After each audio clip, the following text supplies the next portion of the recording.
अब एक टर्म और बहुत सुनने में आती है, वो होती है आयंस। देखिए समझते हैं आयन क्या होते हैं। देखिए इधर आयन क्या होते हैं, any charge species. Charge species का मतलब चार्ज कितने टाइप के होते हैं, दो टाइप के होते हैं, या तो पॉजिटिव चार्ज हो सकता है या नेगेटिव चार्ज हो सकता है। तो किसी भी एटम या मॉलिक्यूल के ऊपर प्लस या माइनस अगर दिखा हुआ आपको मिल जाए तो वो चीज़ क्या होगी, आयन होगी। अगर उसके ऊपर पॉजिटिव चार्ज है तो उसको अपन क्या बोलते हैं, कैटायन बोलते हैं। और अगर उस स्पीसीज के ऊपर नेगेटिव चार्ज है तो उसी आयन को अपन क्या बोलते हैं, एनायन बोलते हैं। यानी कि आयन दो टाइप के हो गए, कैटायन और एनायन। पॉजिटिव स्पीसीज क्या कहलाती है, कैटायन कहलाती है, और नेगेटिवली चार्ज स्पीसीज क्या कहलाती है, एनायन कहलाती है। फॉर एग्जाम्पल देखिए आप Al3+, Al के ऊपर 3+ लिखा हुआ है ना, पॉजिटिव चार्ज है।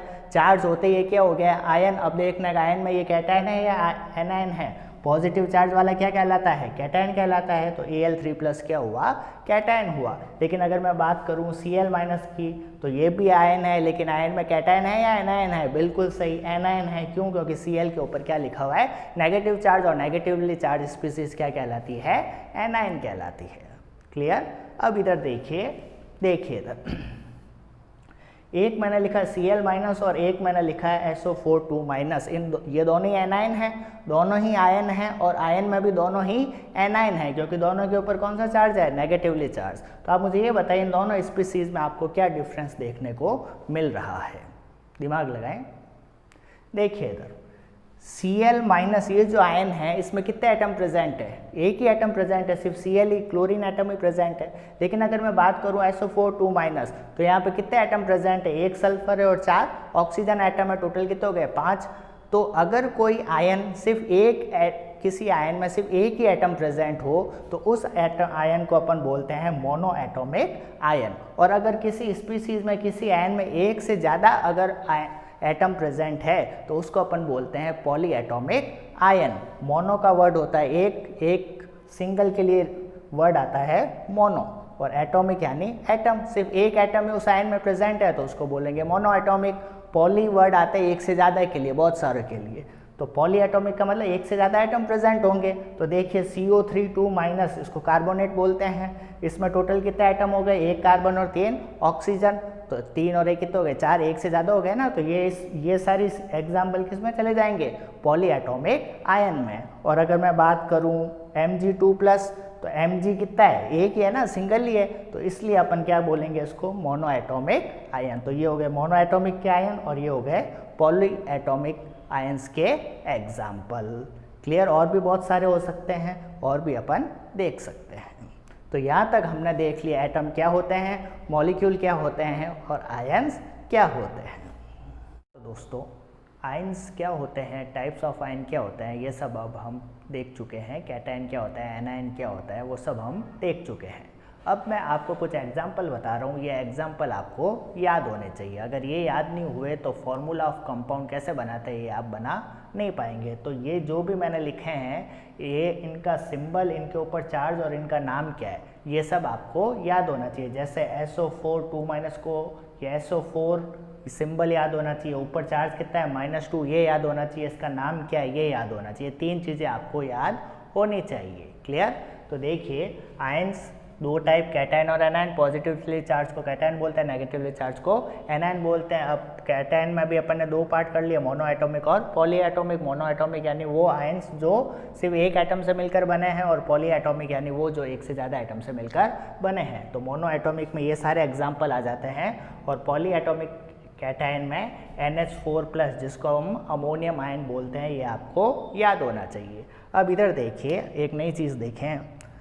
जैसे अगर मैं बात करूं कॉपर की, Cu, तो कॉपर के ऊपर +1 चार्ज भी होता है और कॉपर के ऊपर +2 चार्ज भी होता है। यानी कॉपर 2 टाइप की ऑक्सीडेशन स्टेट शो करता है, 2 टाइप के चार्ज शो कर सकता है, +1 भी कर सकता है और +2 भी कर सकता है। और अगर इसी तरीके से मैं आयरन की बात करूं तो ये +2 और +3 2 टाइप की ऑक्सीडेशन स्टेट शो करता है। अब ये ऑक्सीडेशन स्टेट वर्ड में जो बार बार यूज़ कर रहा हूँ, इसका मतलब सिंपल सा है कि फ्री स्टेट में किसी आयन के ऊपर कितना चार्ज है वही उसका क्या कहलाता है, ऑक्सीडेशन स्टेट। क्या कहलाता है, फ्री स्टेट में, जैसे कॉपर अकेला है ना, इसके साथ और कोई एलिमेंट नहीं है, कॉपर अकेला है, सिंगल है, तो इस समय इसके ऊपर कितना चार्ज है वही क्या कहलाता है, इसका ऑक्सीडेशन स्टेट।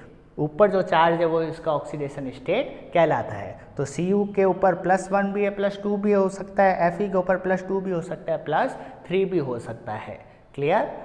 अब देखें, अगर मैं बात करूं एनायन की, तो एनायन यानी negatively charge species, mono atomic, poly atomic, mono atomic, ये सारे एग्जाम्पल, इनका नाम सिंबल चार्ज आपको याद होना चाहिए। और पॉली एटॉमिक के ये सारे एग्जाम्पल जिसमें नाम सिंबल और उनके ऊपर कितना चार्ज होता है ये आपको याद होना चाहिए। अगर ये टेबल याद होगी तो आगे अपन सारी चीज़ें आसानी से समझ पाएंगे, नहीं तो बीच में ही अटक जाएंगे। तो सबसे पहले ये टेबल नोट डाउन करके आपको ये याद होनी चाहिए।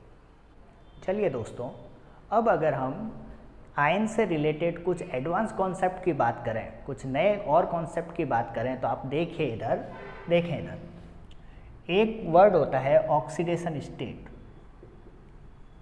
ऑक्सीडेशन स्टेट, और एक वर्ड होता है ऑक्सीडेशन नंबर।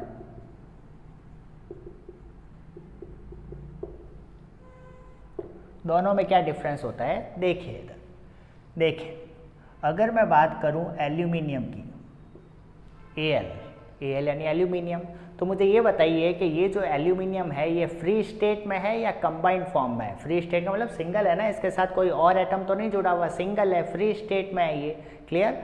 तो फ्री स्टेट में किसी एलिमेंट के ऊपर, किसी एटम के ऊपर जो चार्ज होता है, Al के ऊपर कितना चार्ज होता है, +3 होता है ना, तो वही उसका क्या कहलाता है, ऑक्सीडेशन स्टेट कहलाता है। तो ऑक्सीडेशन स्टेट का मतलब चार्ज ऑन फ्री एलिमेंट। वो एलिमेंट कौन सी स्टेट में होना चाहिए, फ्री स्टेट में होना चाहिए, वो कंबाइंड फॉर्म में नहीं होना चाहिए। क्लियर। और अगर मैं बात करूं, मान लीजिए मैंने एक मॉलिक्यूल लिखा AlCl3, अब मुझे ये बताइए यहाँ पे जो Al है ये फ्री स्टेट में है या कंबाइंड फॉर्म में है। बिल्कुल सही, कंबाइंड फॉर्म में। किसके साथ कंबाइंड फॉर्म में, Cl के साथ जुड़ा हुआ है ना ये, तो अब ये फ्री स्टेट में नहीं है।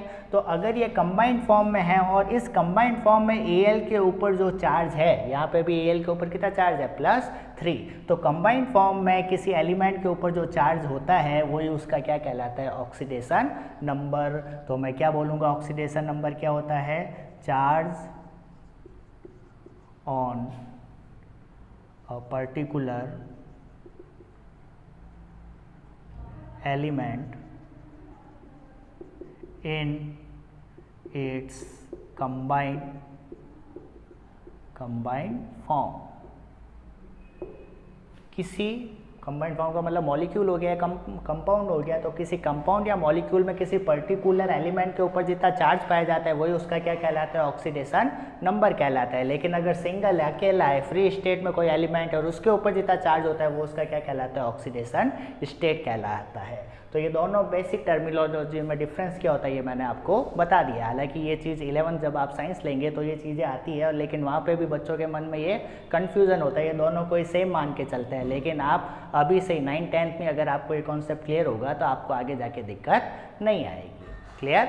अब आगे देखें, अगर एक और चीज़ मैं आपको बताऊँ, एक और प्रो कॉन्सेप्ट के बारे में अगर हम बात करें, तो अभी देखिए, जैसे अभी अपन सभी को पता है कि जो कॉपर होता है ये 2 फॉर्म में पाया जाता है, Cu+ के रूप में भी हो सकता है और Cu2+ के रूप में भी हो सकता है। ठीक इसी तरीके से अगर मैं आयरन की बात करूं तो Fe2+ के फॉर्म में भी एग्जिस्ट कर सकता है और Fe3 के फॉर्म में भी एग्जिस्ट कर सकता है। तो क्या देखने को मिला कि ये जो कॉपर है ये 2 टाइप की चार्ज या 2 टाइप की ऑक्सीडेशन स्टेट शो कर रहा है। Fe भी क्या कर रहा है, 1 से ज़्यादा टाइप के ऑक्सीडेशन स्टेट यानी 1 से ज़्यादा टाइप के चार्ज इस पर हो सकते हैं। तो इस टाइप के जो ऑक्सीडेशन स्टेट है, इस जो 1 से ज़्यादा टाइप की ऑक्सीडेशन स्टेट अगर कोई एलिमेंट शो करता है तो उसे हम बोलते हैं वेरिएबल ऑक्सीडेशन स्टेट। क्या बोला मैंने, अगर कोई एलिमेंट 1 से ज़्यादा टाइप के ऑक्सीडेशन स्टेट शो करता है तो हम ये बोलेंगे कि ये element variable oxidation state show कर रहा है। वेरिएबल का मतलब चेंज होने वाली। तो हम क्या बोलेंगे, ये किसके एग्जाम्पल हो गए, ये एग्जाम्पल हो गए variable oxidation state. Variable oxidation state मतलब क्या हो गया, more than one type of oxidation state. अगर कोई एलिमेंट एक से ज़्यादा टाइप की ऑक्सीडेशन स्टेट यानी एक से ज़्यादा टाइप के चार्ज कैरी करता है तो हम बोलेंगे वो element variable oxidation state show करता है। तो मैं उम्मीद करता हूँ कि ऑक्सीडेशन स्टेट, ऑक्सीडेशन नंबर, इन दोनों में क्या डिफरेंस होता है और वेरिएबल ऑक्सीडेशन स्टेट क्या चीज़ होती है ये आप अच्छे से समझ गए होंगे। ये चीज़ें अगर आपको समझ में आई हुई होगी तो आगे कहीं पे भी आप अटकेंगे नहीं और स्कूल में भी, क्लास में भी टीचर के सामने आपका इंप्रेशन अच्छा पड़ेगा। चलिए दोस्तों, हम ये देख चुके हैं कि वेरिएबल ऑक्सीडेशन स्टेट क्या होती है। अगर कोई एलिमेंट एक से ज़्यादा टाइप के ऑक्सीडेशन स्टेट शो करता है तो उसे हम कहते हैं ये element variable oxidation state show कर रहा है। अब देखिए, आपको एक और नया कॉन्सेप्ट आपको बताता हूँ।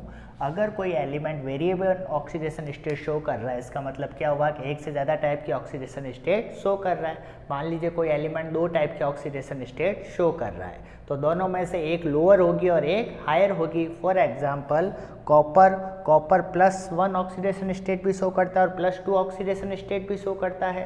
तो +1 और +2 में लोअर कौन सी हुई, +1, और +2 कैसी हुई, हायर ऑक्सीडेशन स्टेट। +1 छोटी है ना, +2 बड़ा है उससे।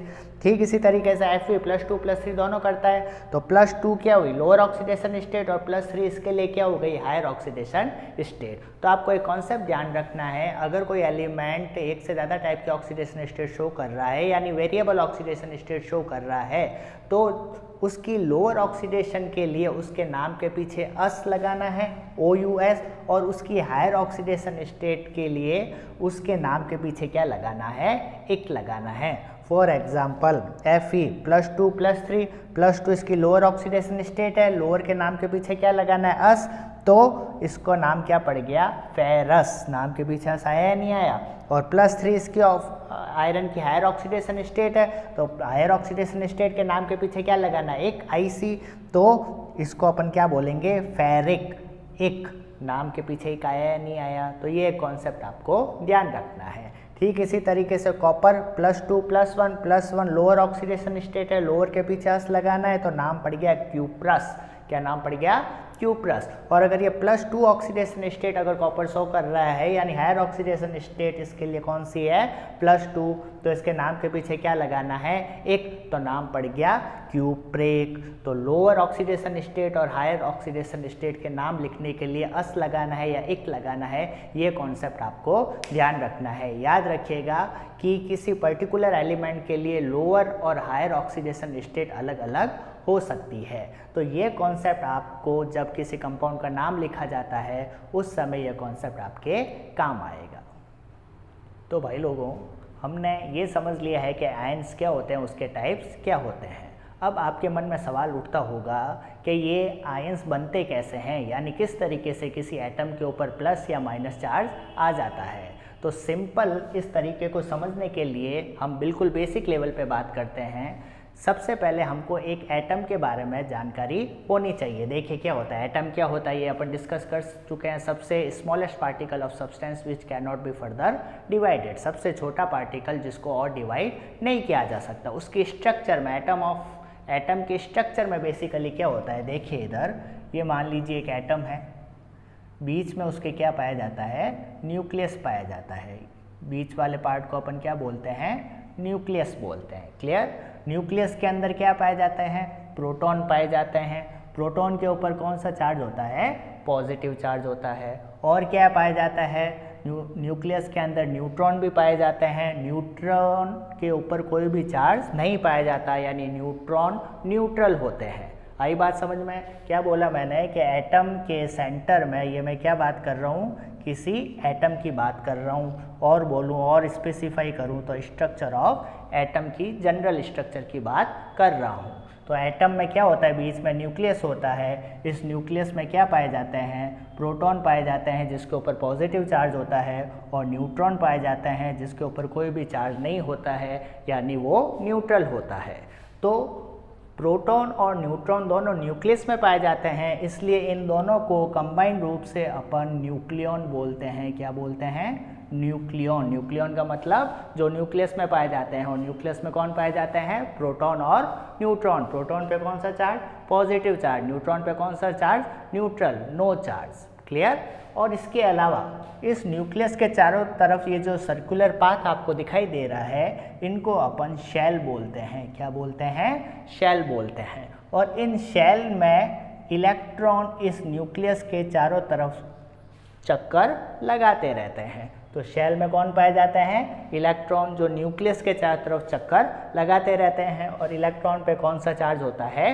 नेगेटिव चार्ज होता है। इलेक्ट्रॉन पर नेगेटिव, प्रोटॉन पे पॉजिटिव और न्यूट्रॉन न्यूट्रल यानी नो चार्ज। क्लियर? अब अगर अपन ये चीज़ें समझ गए हैं तो अब अपन फॉर्मेशन ऑफ आयन आसानी से समझ सकते हैं। देखिए कुछ नहीं, आपको मैं एक सिंपल सी ट्रिक बता रहा हूँ, आप देखिएगा। ये ट्रिक आपको ध्यान रखनी है। बेसिकली आयन के फॉर्मेशन में कौन मेजर रोल कौन प्ले करता है? इलेक्ट्रॉन। प्रोटॉन न्यूट्रॉन का कुछ लेना देना नहीं होता है। पॉजिटिव चार्ज का आना या नेगेटिव चार्ज का आना, यानी आयन का फॉर्मेशन कौन डिसाइड करेगा? इलेक्ट्रॉन। इलेक्ट्रॉन क्या होते हैं ये बताने के लिए आपको ये सब मैंने बताया है। अब इधर देखें, क्या ट्रिक आपको ध्यान रखनी है। इधर देखें, जब इलेक्ट्रॉन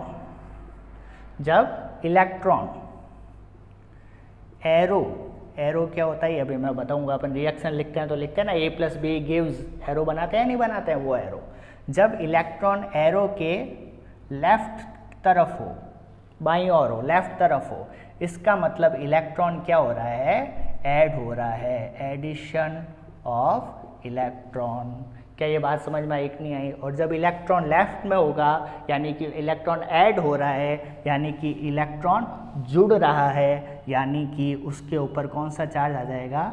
नेगेटिव चार्ज आ जाएगा।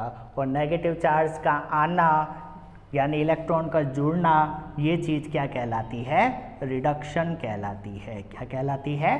रिडक्शन कहलाती है। और नेगेटिव चार्ज आ गया, इसका मतलब किसका फॉर्मेशन हो जाएगा?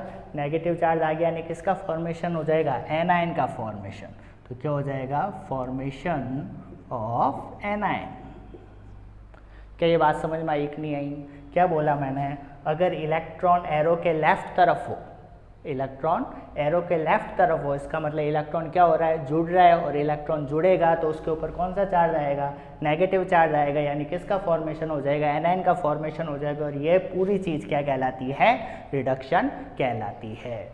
क्लियर? अब ये एग्जाम्पल से समझेंगे, देखिएगा। दूसरी ट्रिक इसकी उल्टी कर दो। अगर इलेक्ट्रॉन एरो के राइट साइड में हो, दाईं तरफ, इसका मतलब क्या हो रहा है? इलेक्ट्रॉन निकल रहा है, रिमूवल ऑफ इलेक्ट्रॉन। और जब इलेक्ट्रॉन जुड़ता है तो अगर नेगेटिव चार्ज आता है तो इलेक्ट्रॉन निकलेगा तो कौन सा चार्ज आ जाएगा? पॉजिटिव चार्ज आ जाएगा। और पॉजिटिव चार्ज आते ही किसका फॉर्मेशन हो जाएगा? Formation of cation. Formation of cation.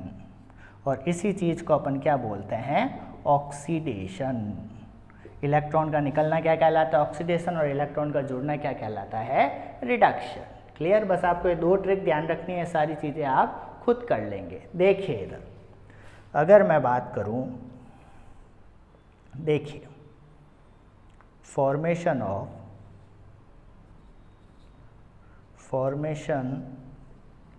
Of anion. Anion का मतलब ऊपर कौन सा चार्ज आएगा? नेगेटिव चार्ज आएगा। देखना ध्यान से, ये वाली ट्रिक अप्लाई कर रहे हैं अपन। देखना, अगर मैंने लिखा A+ इलेक्ट्रॉन गिव्स, ऐसे रिएक्शन लिखते हैं ना, ये एरो, इसका मतलब एरो, ठीक है, इसको गिव्स बोलते हैं। A+ इलेक्ट्रॉन गिव्स ऐसे बोलेंगे। तो देखिए इधर, बताना, ये इलेक्ट्रॉन दिख रहा है आपको? ये इलेक्ट्रॉन एरो के लेफ्ट साइड में या राइट साइड में? इस तरफ है ना, लेफ्ट साइड में। यानी इलेक्ट्रॉन एरो के लेफ्ट साइड में, लेफ्ट साइड में यानी क्या हो रहा है? एडिशन ऑफ इलेक्ट्रॉन हो रहा है। तो कौन सा चार्ज आएगा? नेगेटिव चार्ज आएगा। कितने इलेक्ट्रॉन ऐड हो रहे हैं? कुछ नहीं लिखा हुआ, इसका मतलब एक इलेक्ट्रॉन ऐड हो रहा है, यानी ए के ऊपर कितना चार्ज आ जाएगा? नेगेटिव चार्ज आ जाएगा। और ए के ऊपर नेगेटिव चार्ज आता है तो उसको अपन क्या बोलते हैं? एनायन बोलते हैं या नहीं बोलते हैं? तो किसका फॉर्मेशन हो जाएगा? एनायन का फॉर्मेशन हो जाएगा। और इसी चीज़ को अपन क्या बोलते हैं? रिडक्शन। यानी ये बेसिकली यहाँ पे क्या हो रहा है? रिडक्शन। क्लियर? ये ट्रिक ध्यान रखनी है अपने को, तो और कुछ करना नहीं है। क्लियर। अब देखिए जैसे कि अब अगर मैं आपको ये क्वेश्चन दूं, आप बताइएगा Na यानी सोडियम, ये चीज़ मैंने दी आपको मुझे बताना है यहाँ पे क्या बनेगा, कैटायन बनेगा या एनायन बनेगा, सोच के बताएं। देखिए इधर इलेक्ट्रॉन एरो के लेफ्ट साइड में है, राइट साइड में है, राइट साइड में है ना, तो जब इलेक्ट्रॉन एरो के राइट साइड में हो रहा है इसका मतलब रिमूवल ऑफ इलेक्ट्रॉन, और जब रिमूवल ऑफ इलेक्ट्रॉन होता है तो कौन सा चार्ज आता है, प्लस चार्ज। कितने इलेक्ट्रॉन रिमूव हो रहे हैं, कुछ नहीं लिखा हुआ, इलेक्ट्रॉन क्या गया, यानी एक इलेक्ट्रॉन रिमूव हो रहा है तो कितना चार्ज आएगा, एक पॉजिटिव चार्ज, यानी Na के ऊपर क्या आ जाएगा, Na प्लस। और यही चीज़ क्या कहलाती है, फॉर्मेशन ऑफ कैटायन। कैटायन का फॉर्मेशन हो रहा है ना, प्लस वाले को अपन क्या बोलते हैं, कैटायन बोल रहे हैं, और यही चीज़ क्या कहलाती है, ऑक्सीडेशन। तो ये वाला स्टेप क्या हो गया, formation of cation, formation of cation. क्या ये बात समझ में आई कि नहीं आई, सिंपल सी ट्रिक आपको बता दिया, चाहे कैसा भी क्वेश्चन हो सारी चीज़ें अपन सॉल्व कर सकते हैं, क्लियर। अब आपको एक क्वेश्चन दे रहा हूँ, आपको मुझे ये बताना है कि Mg गिव्स, यहाँ पे है 2 इलेक्ट्रॉन, आपको मुझे बताना है कि यहाँ पे जब Mg में से 2 इलेक्ट्रॉन निकल जाएंगे तो यहाँ पे क्या बनेगा, ये आपको मुझे कमेंट बॉक्स में कमेंट करके बताना है। तो दोस्तों यहाँ तक हमने देख लिया आयंस क्या होते हैं, आयन के टाइप्स क्या होते हैं, mono atomic poly atomic ions क्या होते हैं, वेरिएबल ऑक्सीडेशन स्टेट क्या होती है, ऑक्सीडेशन नंबर और ऑक्सीडेशन स्टेट में क्या डिफरेंस होता है, और किस तरीके से कैटायन और एनायन का फॉर्मेशन होता है, और उसकी आपको शॉर्ट ट्रिक बता दी गई है। अब आप कहीं पे भी आप अटकेंगे नहीं।